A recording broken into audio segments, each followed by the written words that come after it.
like in 2017. It took them 4 years to bring it to PS. Yeah, I have Turok as well. It's a pretty fun game. Games didn't do the platforming like this one did. They kind of moved away from. Yeah, classic Turok. Okay, let me see. Man, wait, what's wrong with the... Wait a minute. I have to reopen the link again, it's kind of lagging. Let me check. Okay. I don't know why it doesn't want to load for me. It's like still in the title screen. For some reason. Yeah, sometimes my streams don't want to work properly. It fucking sucks. Yeah. I don't know if it's due to the stream or due to the internet. I don't know. You know what I mean? Like my internet or the stream, I don't know. It could be my internet. They just don't make first-person shooters like they used to, you know? Yeah. Like one of the interesting things that I've kind of seen as I've gotten more experience with games is when I first started playing games, it seemed like shooters were linear, and then over time they opened up with like Far Cry, you know? Yeah. But in truth, a lot of the first big shooters on PC and console were open and more exploration-based, and then they became linear as time went on. Like, the original Doom has fucking huge levels. That's true. So it was almost like they started out as being open exploring games where you had to, like, figure out where you're supposed to go, and then it had maps and shit, and then they moved away from that, and now they're kind of come back around. Yeah, Quake is the same. It has like these larger environments, and especially Quake 2. Yeah. But it's like I think as soon as they made Quake 4 or something, it wasn't as linear anymore. Yeah, Quake 2 and 4 are kind of people either love them or they hate them. Yeah. I mean, I love that game. It's a pretty good game, guys. I've gotten to play parts of Quake 2, but I haven't gotten to play Quake 4. Yeah, that's what I mean. Quake 4 is really good. Well, I've heard good things about it, but I just haven't got to play it because it was like an early 360 game, like at the launch, and I just was never able to get a copy. It's on my list.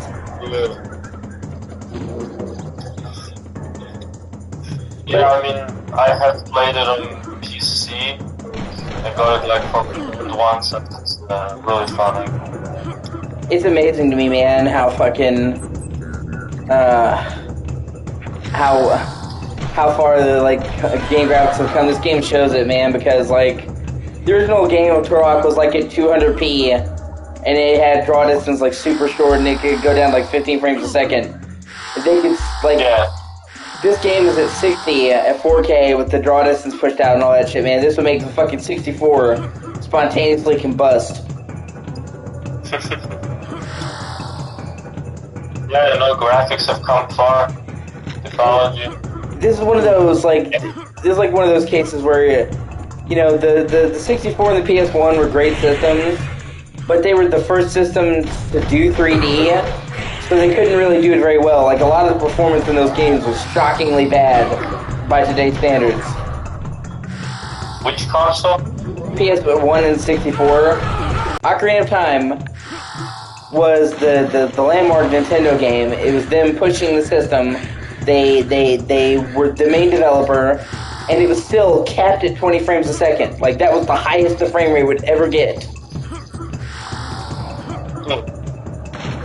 I mean, you could compare it to, what's it called?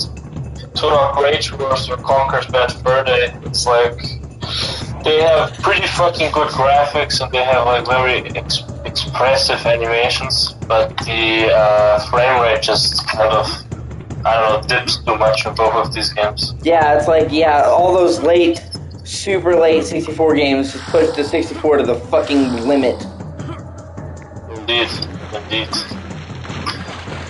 Even Resident Evil 2 to some extent. Yeah, definitely. Well, I mean, like you said, Conker's Bad Fur Day. Banjo-Tooie had fucking massive levels that just brought the 64 to a fucking standstill. Fuck. The frame rate couldn't keep up most of the time in that one. Yeah, because Banjo-Tooie just had like some of the biggest levels on the 64 fucking period. Yeah. Turok 3 is like another one like that, pretty much. Has like amazing graphics for N64, and it's like I think the eyes are animated, like the eyelids and stuff like that, which is not something that's was very old stuff. Yeah, it's very, Dude, it's very unique. I gotta tell you, man, like yesterday, a while back I bought Turok Evolution on my for Xbox a couple weeks ago. Yeah. I am not a huge fan. I played it for the first time yesterday. I am not a big fan. Which one again? I didn't understand the name. Turok Evolution. The PS2 one. Yeah, well, I played it for Xbox, and I honestly thought it kind of sucked ass. Is it because of the glitches, or is there different? It wasn't really the glitches. It was just like, because the Xbox version doesn't have as many glitches, the PS2 version's worse. But it was just, the weapons felt off, the graphics. Like, the graphics for Turok were fucking amazing for the time, you know what I'm saying? Like, the all three of the Turok games look great on 64, but Turok Evolution... Oh, shit. Turok Evolution didn't even look really good by 64 standards. Or PS2 standards, you know what I'm saying? Yeah. It looked mediocre for the system it came out on, and then, like, they have flying stages... And the flying stages were pretty okay, but like I swear to God, I did more flying than I did actual shooting. Like, what are you like flying on a dinosaur? Yeah, pterodactyl. Holding a gun. Yeah. But so like the first two levels of the game are really short. They're like tutorial levels, and you're shooting. You're like, okay, but then like the next 5 are fucking flying levels. Like, what game am I playing? It's like, when did this turn into prehistoric fucking Star Fox? I mean, I'll be honest, that sounds pretty neat, though. Well, it is and it isn't. It's just like, if you run into anything on the fucking pterodactyl, you die. And like, there are like no checkpoints. No checkpoints? Yeah, so like, okay, the levels are kind of short, but they're also difficult. So if you die, you're redoing that whole fucking level all over again. I mean... Yeah, this is bad. This is some very bad design philosophy for a game. Redoing everything all over again. From what I heard, when I looked into it, Turok Evolution kind of got fucked up a little bit. Because the company that did all the Turok games, or published them, Acclaim... Yeah. That was their last game before they went bankrupt. So it sounds like they just kind of had to throw Turok out before it was ready. Wait. When did it came out? 2002. And when did Wex come out? I think also 2002. But the same developers released 2 games in the same year. Yeah. Well, they published them. They didn't make either one of them. They just published them. From what I've read, the same team behind the N64 Turoks made Vex, like, what's their name? Iguana Studios or something. Oh, that's really cool. I didn't know that. That's really cool. Yeah. Because Vex is actually a pretty fucking awesome game. I agree. It's a shame they canceled the sequel, but right. You know. But from what I heard, Vex, they managed to finish Vex. But from everything I looked into, Turok Evolution was far from finished, and they're basically like, hey, we're going bankrupt. You need to release this game now. And you know what happens when you release a game before it's ready? Yeah, Cyberpunk. Yeah. But I mean, hey, at least they're fixing Cyberpunk. Back then, when they released a bad game, that's it. That game will suck forever. That's true.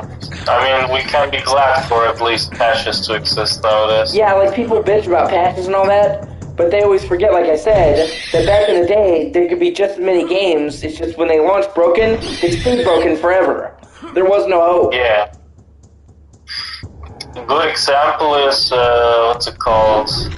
Homefront Revolution. In that game, when it released, it sucked ass. It sucked so much ass. But now after they patched it, it's like... I totally agree.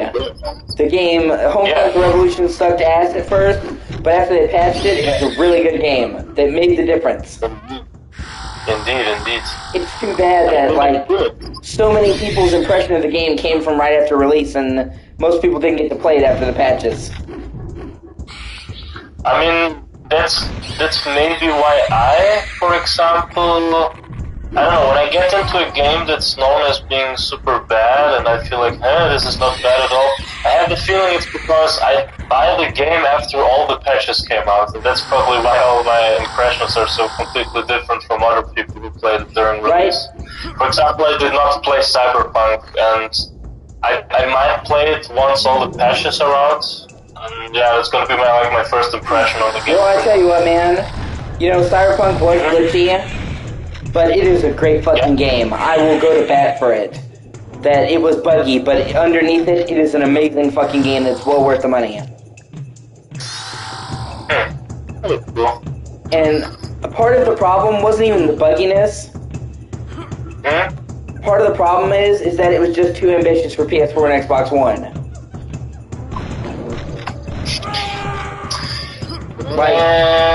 Yes.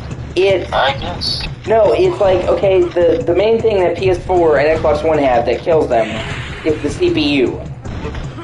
The CPU in the PS4 and Xbox One was shitty when it first came out. Like, it's literally always been shitty. It was old when they put it in there. So that is the number one limiting thing for the PS4 and Xbox One. They have a fuck ton of GPU, but almost no CPU. Like, they barely had an increase over PS3 and 360. I mean, sometimes it's probably better to not release these games on all the consoles. But Cyberpunk, well, that's like the main reason why it struggles so much, is because it's literally a CPU whore. Like, the whole game is designed around the CPU, so you can understand where there's problems. Yeah. And even Digital Foundry, you know Digital Foundry, right? It says in there. I mean, that rings a bell. They do technological evaluations of games. They compare the tech and stuff.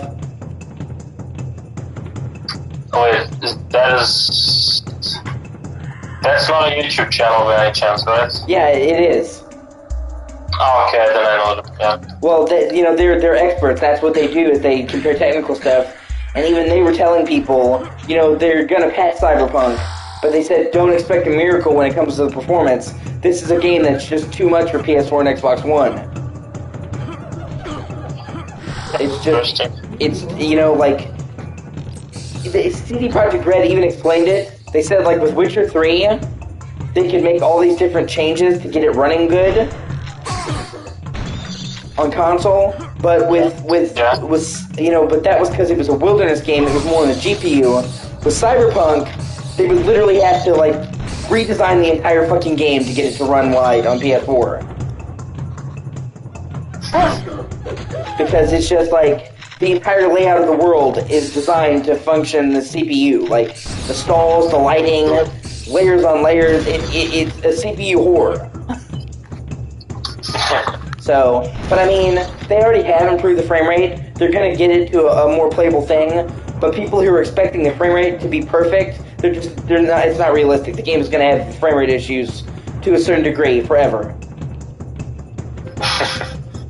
Because, like, I played it on PS5. I was lucky enough to play it on PS5 first. And even at launch, as buggy as it was, it ran almost perfectly on PS5 because the CPU is good. couldn't they have solved the solution by, I don't know, hiring a different studio to make like a, well, not exactly the same game, but like very similar. Like it's, I don't know. You know how they used to do it on the PS1 days, where they had like different studios for different ports who would optimize it for the consoles. Yeah, I know what you mean, man. I mean, they could have, but I mean, even trying to make a similar game, they would basically be making 2 Cyberpunks. I think that would kill the fucking studio, man. I don't think they could afford to make 2. No, I mean, like I said, they could have hired something, I mean, at least the investors of the, what's called, the game project. Well, maybe. Because from what I heard, it was like invested by certain studios, companies. Maybe. The problem is just like, you know, in some situations that's feasible, but Cyberpunk is just such a large fucking game. Either way, I think once they get the patches going, because they already released a huge patch that made a huge difference. Yeah. The most recent patch fixed over 500 issues. Like, it was a huge step in the right direction. 500 issues. Yeah, like, I mean, what were those? It fixed a lot of shit. Like, it was made a night and day difference in the game, and they're gonna keep releasing patches. I think in the next couple of months, it's gonna be a night and day difference, and then people are gonna come back. Would be interesting to see how they're going to continue this project. Yeah, I genuinely hope people do, because it'd be a shame if people wrote it off and didn't play it. Because, like I said, it really is a great fucking game underneath the bugs. Like, it's fucking amazing. The story, the gunplay, the world is just the bugs that kind of fucked them in the ass. And I'm excited. I'm very excited to try it out myself at some point. I will also say this, that part of the issue was with the fans. CD Projekt Red shouldn't have released it, but the fans need to take some of the responsibility. Every fucking time they delayed the game, the fans lost their fucking mind. I was literally there when they delayed it by 1 month one time, because the last time they delayed it was just 1 month. Yeah, I remember. And people were like, how dare you? People were like, how dare you? I got time off work for this. And like yelling and complaining at them. And then they're like, they released the game before it was ready? Well, it's like, yeah, you were partially to blame. You were trying to force them to. You bit every time they delayed it. You had a hissy. You know, it's one thing to be disappointed, because I'm pretty sure we've all had a game get delayed and we were all disappointed. But it's another thing to be a fucking asshole about it and be like, well, how dare you? Oh, well, I don't know. I'm generally happy when like game studios delay their games. Yeah. Like Biomutants, for example. I remember I was a bit sad that it still didn't come out after all these years, but after they actually announced, the reason why we have been silent is just because we have delayed the game, we want to make it better. Alright. Nermin, man, you know that Biomutant comes out next month, right? Yeah, I know. I'm really looking forward to that. I think it looks fucking amazing. Yeah, I think it's like my most anticipated game of the year, actually. You know, it's Resident Evil. I mean, it's basically a furry's wet dream. Oh. I mean, you get to design your own furry creature, dude. Your own animal. My own animal, indeed. And give them clothes. Oh, well. I mean, that's kind of like a furry's wet dream.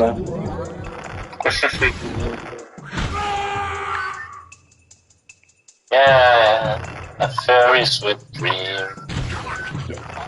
I love Turok, I really do. The only problem I have with Turok is, and it's pretty much the whole series mostly, is they really are kind of the where the fuck do I go games, you know, where it's easy to get lost. Oh yeah, especially when you get to that temple. Have you ever finished the game? I have not. Oh, okay. Well, there's like this one temple level where there's like an insanely annoying puzzle with some platforms you have to activate. And each time you activate them, like it opens up a door, but the level is so repetitively designed that you don't really know which story already opened and which you didn't, so you're kind of always going into the same rooms. Oh god. That sucks. Well, Also, that whole platforming section later in the game sucks too. I tell you what. Oh, hey, I'll tell you two things, man. Okay, number one, fun fact. Did you know that a bunch of the people who did Turok went on to go do Metroid Prime? I didn't. But I think I can see the resemblance. Yeah, like the big open levels, the wandering around, the atmosphere. Exactly. And secondly, one game that I actually really liked that I don't think got enough credit, man, was, have you played the 360 Turok? Yeah, the one on PS3. I played the demo of that. I actually thought that was really good. Like, yeah, I was surprised at how good it was. Yeah. It's a very surprisingly awesome game. Like, a lot of people trashed it, but I really liked it, actually. That's what I'm saying, like, it got a lot of shit that I don't think it deserved. Yeah. For a modern reboot of Turok, I thought it was pretty good. Yeah, it's just that people kind of thought, looks too much like Call of Duty, I'm gonna ditch it. Yeah, which is sad, because it really was nothing like Call of Duty. Yeah, it was very much, well, I don't know, how could I say, a classic shooter in the skin of a modern game. Yeah, which is what you wanted, you know, keeping the Turok but updating it. Yeah, pretty much. And I really liked how they actually had like full grass physics. You could actually stalk in the grass and fucking stab a raptor. Nice. Like I said, I had this game like on my bucket list since ages because I don't know, I could never kind of find a copy of it. Which game? Go Turok on the PS3. Oh yeah. Well, I mean, the good thing is it's pretty fucking cheap. Is it? Yeah, it could have changed prices, but I don't think so because it's not, you know, exactly in high demand. Mm-hmm.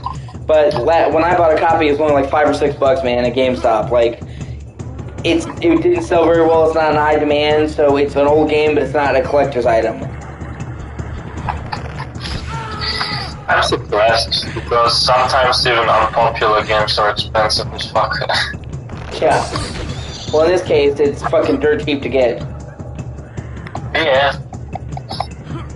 I mean, that's cool. I'll try to track it down somewhere. Yeah, well, definitely. I mean, it means more people can actually play it.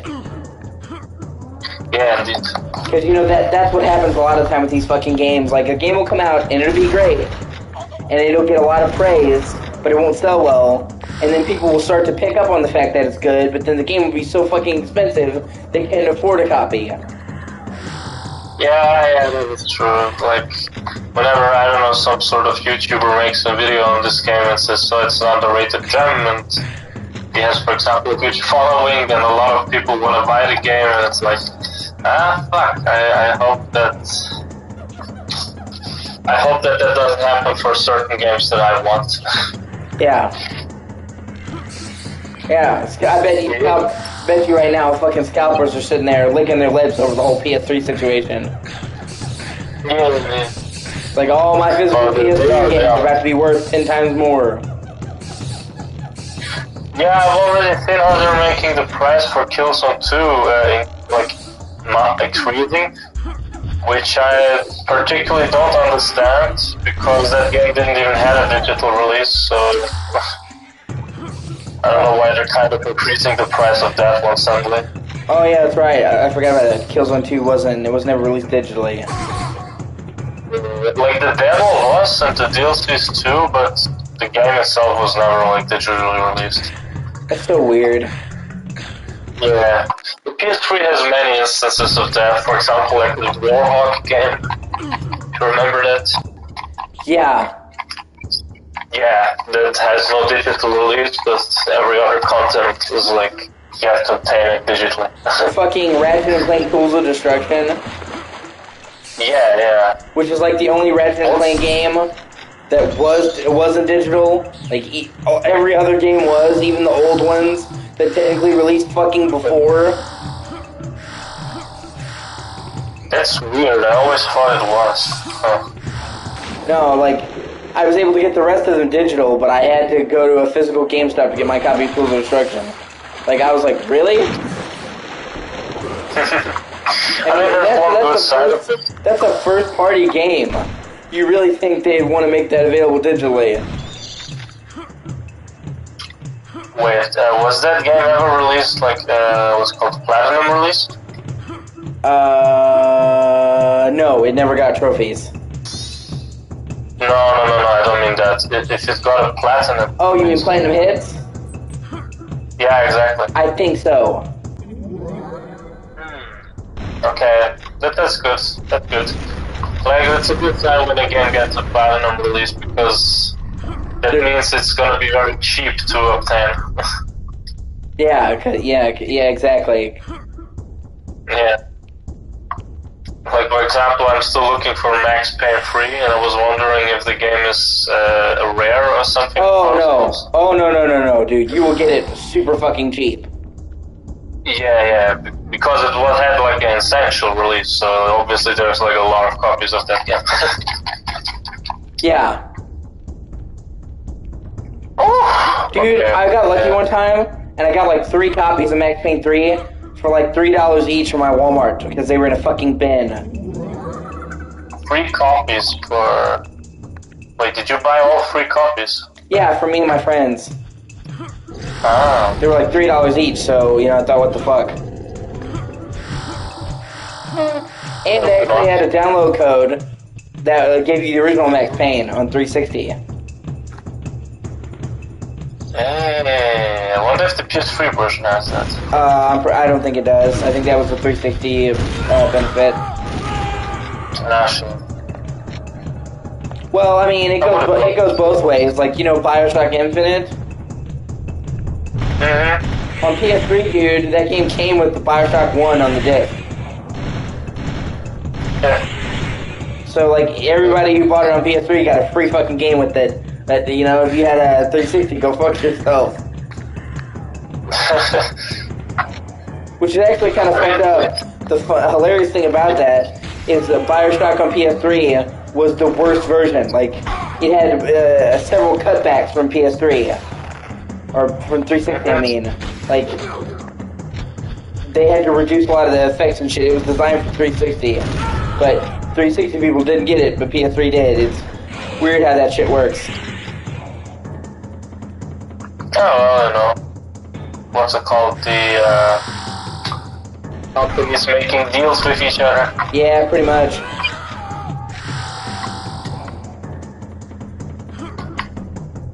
Hey, do you like Mini Ninjas? I've heard of it, but I haven't played it. Ooh. I think you should play it. I played fucking, one game I really, have you ever played iNinja, man?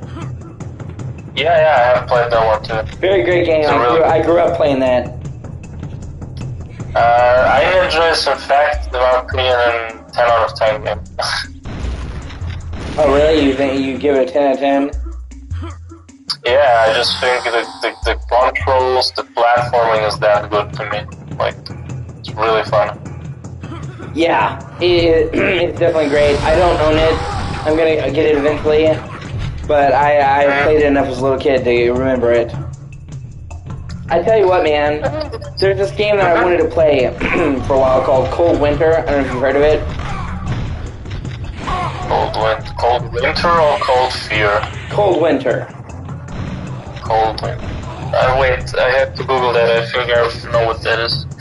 But it's a shooter for PS2. And I heard about it because...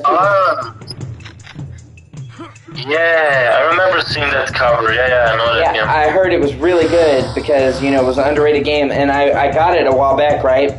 And, it was in my backlog. I didn't play it because I got it for cheap. Dude, I went to play it, man. And it required, for like one fucking save, like 2,000 blocks on my PS2 memory card. Like the whole fucking memory card. That sounds insane. Like, what's in that fucking game? Yeah, apparently it's a very detail-oriented game that remembers like where you put shit and stuff. But it's like, it was one of the biggest fucking save file sizes I'd ever seen. and I basically stopped after like the first 20 minutes because I realized I'd have to delete like 20 of my saved games from a bunch of other games just to fit that fucking game on there. I'm like, you know what? It's kind of not worth it. I really want to play that again. Well, I mean, I really did too, but it's like I would have had to delete half my fucking memory card, man. Well, how much? Do you not have like one of those? What's it called? Custom memory cards. Which Oh no, like I don't. I just have the basic. Okay. Because I remember when I got my PS2, I decided to just get like two terabyte memory cards so that I can just fit as much as I want. Yeah, well, I just have the regular memory card. And most of the time, it wasn't really that big of a deal because, you know, the save files were small. Yeah, but sometimes you have these games, you know. Yeah, like another one is fucking. Have you ever heard of Draken? Draken? Oh, with that woman and the dragon. Yeah, Draken, the Ancient Gate. Yeah, that game has a fucking huge save file size as well, like astronomically large. Well, that game is also pretty impressive, if you ask me. Yeah, it has huge open areas and you can save wherever. Yeah, pretty much. But I mean, still, it's just, you know, it's like a launch title, or like on the PS2, a launch title, or because I remember the original one came out on PC, I believe, sometime in the 2000s. Yeah, it was either early launch or launch to the PS2. Another game that was really good was Dark Cloud. Really like Dark Cloud. That one has a PS4 release as well. Yeah. I especially like Dark Cloud 2. Dark Chronicles. Yeah, well, in America it's just called Dark Cloud 2. Oh, I don't know. Yeah, no, I didn't know either. Like, I heard Dark Chronicle, somebody called it Dark Chronicle, and what the fuck is that? And they're like, that's what it was called in, you know, in the PAL regions. In America's Dark Cloud 2. I mean, I can understand why they did and didn't call it whatever in each region. Because technically it continues the same gameplay and a lot of the same ideas, but story-wise, it's like not at all connected at all. Like not even one fucking bit. It may as well be a different game, story-wise. Yeah. Very different game, not very connected. And I'm pretty sure they called it, you know, Chronicle because the game has a lot of narration and shit from Max's diary.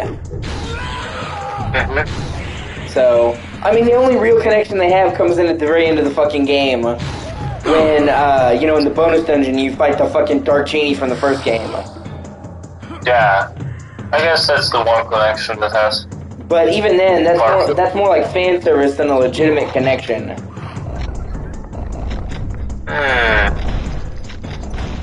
Think?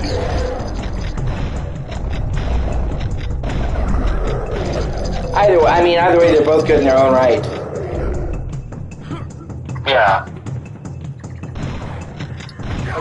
I just appreciate the second game more because I like the cel-shaded visuals more, and because the first game had some stupid shit, like the fucking weapons breaking and they're gone forever. I thought that was so dumb.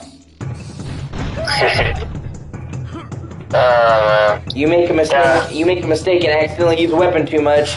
Well, fuck you. It doesn't matter if you've invested hours and hours building that weapon. That's some janky game design, my friend. Yeah, exactly. Like Dark Cloud 2, smooth over the edges. Indeed.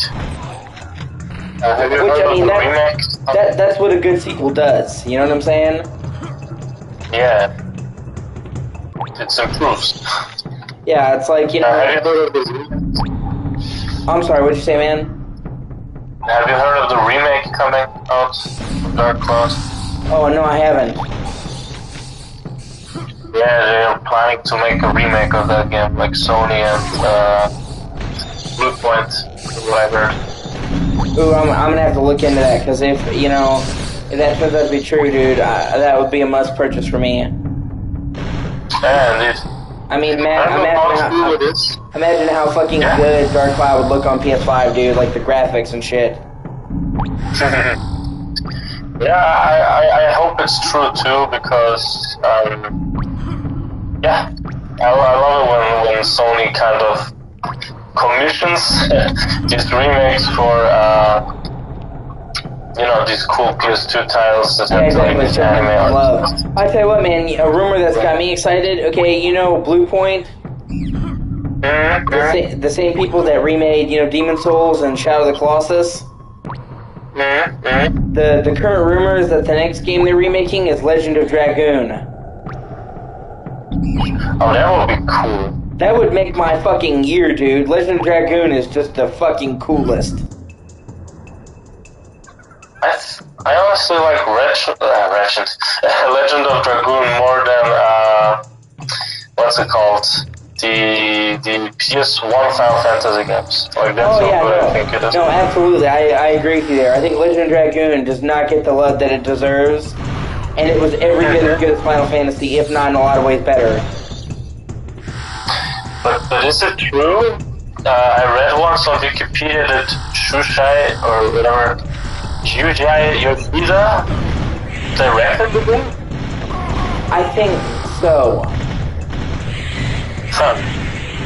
I'll have to look at Well, it. if so, then he's a good director that should do more. Yeah. I think that's his only game, wasn't it? I think, from what I remember. yeah, I think that was the only game he stepped up and did the directing for, like the full directing. Damn. Well, I mean, if he's gonna direct one, he picked a good one. Yeah, that's true. I mean, Legend of Dragoon is just so fucking good. I agree. I just kind of...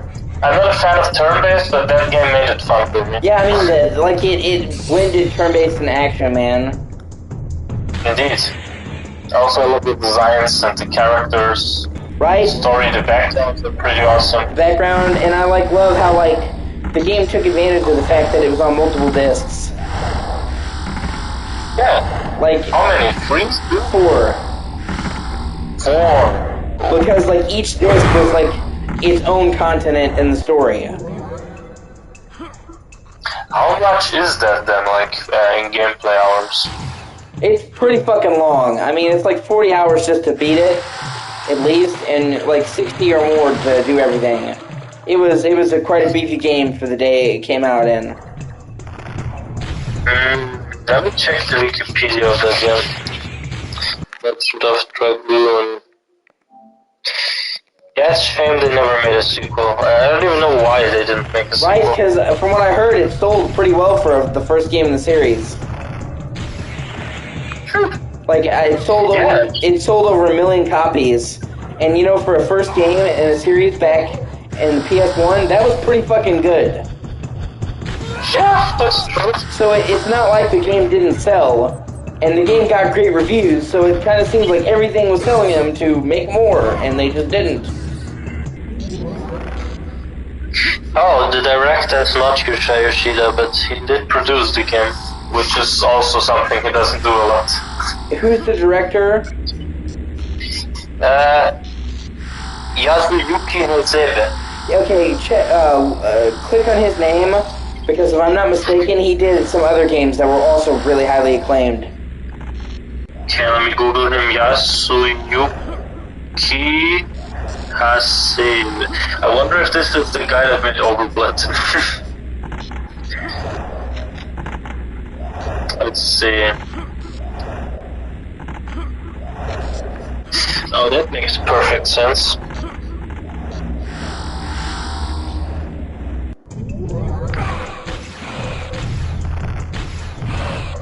Now checking out his IMDb page.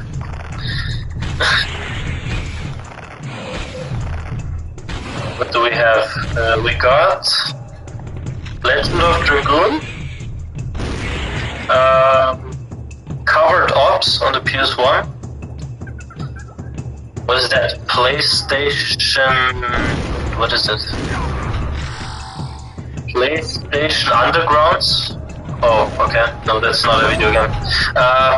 And Super Mario RPG. You made these 3 games. Yeah. Okay, Super Mario RPG is another super well-regarded game. It's a very highly regarded game. Yeah, exactly. So I mean, he did the Super Mario RPG, the first Mario RPG, a fucking classic, and then he went to Sony and did a classic, and then he just stopped. Wait, what is Cover Tops? I have to check that game too on the PS1. We also made it. This game.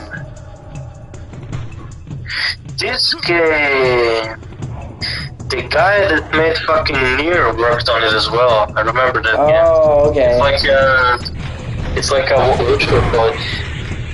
It's not really Metal Gear Solid. It's kind of like Resident Evil mixed with Metal Gear Solid because it has like fixed cameras and it has like a covering mechanic, I think. Yeah, I know what you're talking. Yeah, I know what you're talking about. Well, I tell you what, man. Yeah. Well, one of the things I found kind of awesome. Fuck. At least that's the point. Okay, so you know Square Enix. Yeah. They there's a lot of people who left Square Enix that went on to achieve fucking greatness. That's true. And like most of them left at the same time. Okay, so right around 2000, like 3 different splinter cells kind of formed out of Square Enix. You had Hironobu Sakachi, the lead trader of Final Fantasy. He left, and he went on to do a bunch of 360 games that were fucking amazing. Blue Dragon and Lost Odyssey. Which was Microsoft trying to make their own Final Fantasy, and they were fucking amazing. Blue Dragon was... Is that the one with the cat people? Yes. Blue Dragon. Okay, I remember. And Lost Odyssey is about a guy who's lived for 1,000 years who can never die. He's immortal. Did Blue... Wait, what? Wait a minute, what is that? And Blue Dragon also had the art and shit done by Akira Toriyama. Yep. Who had also worked with them on Chrono Trigger. This is Lost Odyssey. Yeah, it's fucking amazing. It's one of my favorite RPGs. It's really fucking good. Microsoft was trying to make inroads with the Japanese at that time. So they thought the way to do it was to make JRPGs. And so there was like a 2-year period where they were sparing no expense making these huge fucking JRPGs trying to win over the Japanese market. And so, like, they made Lost Odyssey on, like, 4 discs, even though it was fucking designed for 360, and it was this huge, huge budget RPG. Like, they put so much money behind it. You know, when you get funded by Microsoft, you might as well just make 5 games. Yeah, pretty much. And it's, like, you get to hang out, like, you see him, he just wants to die, dude, and it's depressing and mature, like... They talk about him outliving his children and their children's children, and you meet like his grandchildren and hang out with them and watch his daughter die of old age and see him like mourn all the shit that he's seen because he lived for thousands of years. Like, it's a very deep, very mature RPG that's very thought-provoking, and it has a lot of mature subject matter, and it's really fucking good. And you had the main guy who made Final Fantasy designing it. You had Nobuo Uematsu, the guy who did the soundtrack for the early Final Fantasy games, composing it. Yeah. So, you know, and they had these sequences that are almost like visual novels called 1,000 Years of Dreams. And they're like short stories that you read that are about his 1,000 years of life. And they got a renowned Japanese poet to write them. They're really fucking emotional. Like, they legitimately made me cry. Like, there's this one about an old sick girl that he goes to visit. and like he holds this little girl as she dies in his arms, dude, and he's happy for her that she's free because she was sick, but he's also sad because he knows that he can never join her. Like, it's some really heavy shit, man. Oh well. If you ever get the chance to get it, I would recommend it. It's pretty cheap for 360. I mean, if they ever release it to PC or PlayStation, I would probably get it. But I actually think it might be on PC. I mean, they can do that since it's Microsoft. But yeah, it's really good. But that was one of the sections, right? The other section was the people who did Chrono Cross and Xenogears, and they broke off and they became Monolith Soft, and they fucking went on to do Xenosaga and fucking Xenoblade. Yeah, those games everybody knows. Yeah, and those are some of the most celebrated RPGs in the world. Mm-hmm. And then a third fragment broke off, and they did some of my personal favorite RPGs. They became called Nautilus, and they worked with Bandai Namco to do Shadow Hearts. Oh, I remember Shadow Hearts. Shadow Hearts is the fucking shit. I mean, that's cool that a bunch of these people just have to do their own shit. Right? It's like all these people were after Enix, and then they left, and yet then they went on to fucking greatness. Mm-hmm. And it's like, once you know that these people used to work at Squaresoft, you kind of stop and think, oh shit, I can kind of tell. Like, this feels like the games that Squaresoft used to make. Yeah, it has the storytelling of a Square game. It has the fucking fighting system of the Square game. Have you played Shadow Hearts? I didn't, but I had it on my list for a while, like for the PS2. Yeah, they're harder to find, unfortunately. I mean, they're not like super rare, but they are a little bit more expensive, like $40 or $50. But fuck, are they worth it, man? I got all three of them, and they are just so fucking good, dude. I believe it. And a lot like Legend of Dragoon, they take a turn-based system and they combine it with action elements to spice it up. Mm-hmm. Plus, it's just... Have you... Wait, no. That continues. I'm just speaking. Oh, sorry, I was just... I'll finish this thought and then I'll let you... it's just such an odd mix. Like, it's an RPG, a JRPG, but it's based in real-world history, in World War I, and real-world places in Europe and Germany. And it also has horror elements with demons and Lovecraft shit. Wait a minute. And that is not by any chance the spiritual successor to Kodelka on PS1? Yes, it is. It's the direct fucking sequel to Kodelka. I fucking knew it. In fact, you actually meet her and her fucking son, and you go to the asylum from fucking Kodelka 15 years later. No, well, that seems like I do have to play Shadow Hearts. Like I have to. Play Kodelka. It literally picks up from Kodelka. It's made by the same team, and it continues the story. Yeah. So, you know, it's fucking great. And then, like, the third game is totally different, and it takes you to America, but during the 1930s, with gangsters and shit. You meet fucking Al Capone. Was that one called Shadow Hearts Covenant or something? No, that's the second one.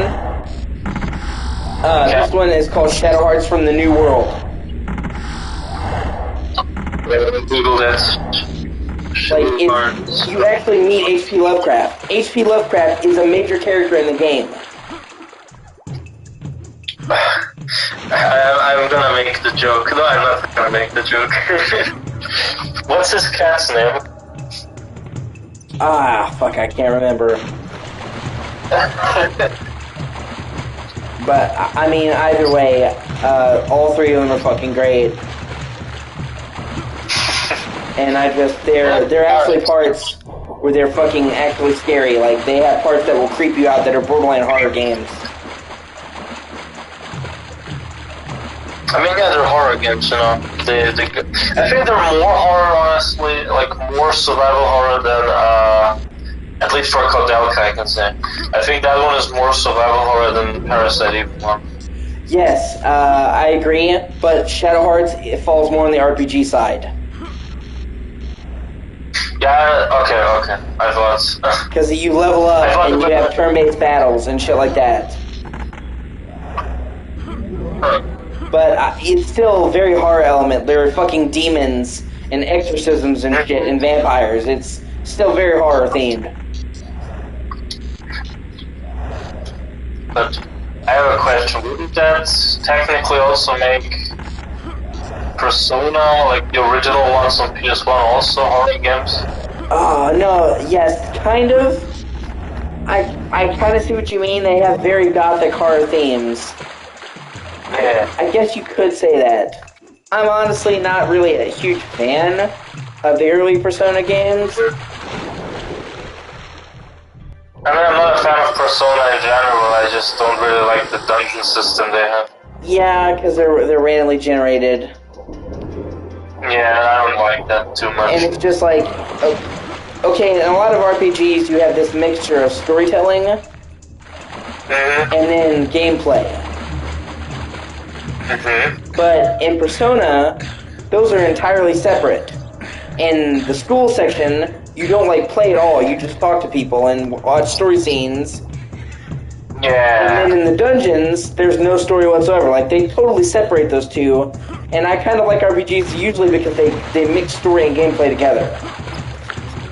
Me too. I'm really not a big fan of these visual novel styled cutscenes. Yeah, exactly. But I will say,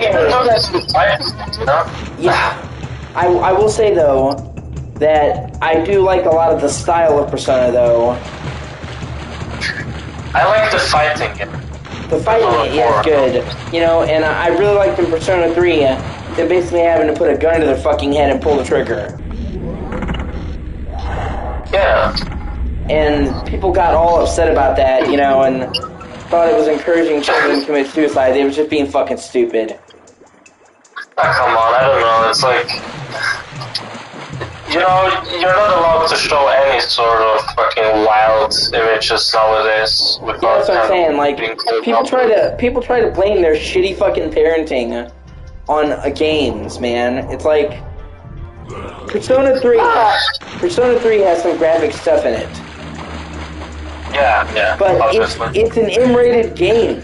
It's not for fucking minors. And if your minor got that is on you as a parent, not the game. You got that one wrong, my friend. M stands for minors.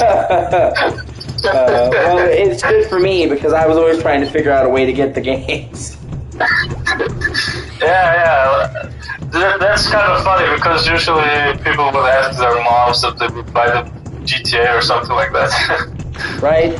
Well, see, that's the thing, man, is for me, my parents would buy me the games. I was always mature for my age. They just, they couldn't usually give me a ride to go get them, so I would have to go by myself. Oh, you mean like, what do you mean, like, going, or no, like by feet, or what? I mean, like, I didn't get a ride very often. We didn't have a lot of usage of the cars. So I would have to walk to the GameStop to get it because it wasn't that far away. And even though they had seen my parents buy me M-rated games hundreds of times, they would still tell me I needed a parent. I'm like, are you fucking kidding me? Oh, yeah. I don't know, like, I'm also kind of like that. I never, like, my parents would never drive me to buy it, a game or something like that, which is, I guess, understandable, but,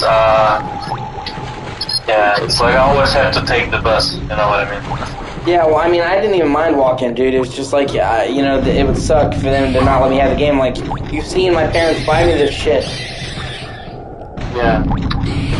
I was a regular customer, and it's like, you know, I would see a game and I wanted to be like, fuck, it's M-rated. Yeah, that sucks. So, yeah.